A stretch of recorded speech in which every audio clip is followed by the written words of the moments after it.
కృష్ణా జిల్లా పర్యటనలో భాగంగా మంత్రి నారా లోకేష్ ఈడుపుగల్లు చేరుకున్నారు. లోకేష్ కు స్వాగతం పలికేందుకు టీడీపీ శ్రేణులు భారీగా చేరుకున్నారు. దీంతో రోడ్డుకి ఇరువైపులా భారీగా స్తంభించిపోయింది.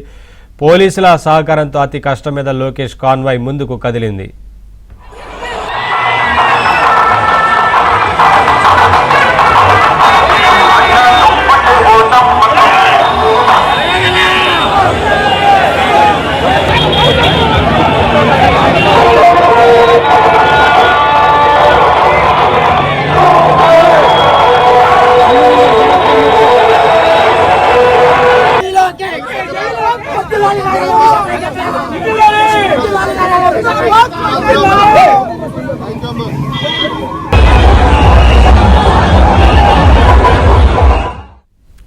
కృష్ణా జిల్లా పర్యటనలో భాగంగా మంత్రి నారా లోకేష్ ఈడుపుగల్లు చేరుకున్నారు. లోకేష్ కు స్వాగతం పలికేందుకు టీడీపీ శ్రేణులు భారీగా చేరుకున్నారు. దీంతో రోడ్డుకి ఇరువైపులా ట్రాఫిక్ భారీగా స్తంభించిపోయింది. పోలీసుల సహకారంతో అతి కష్టం మీద లోకేష్ కాన్వాయ్ ముందుకు కదిలింది.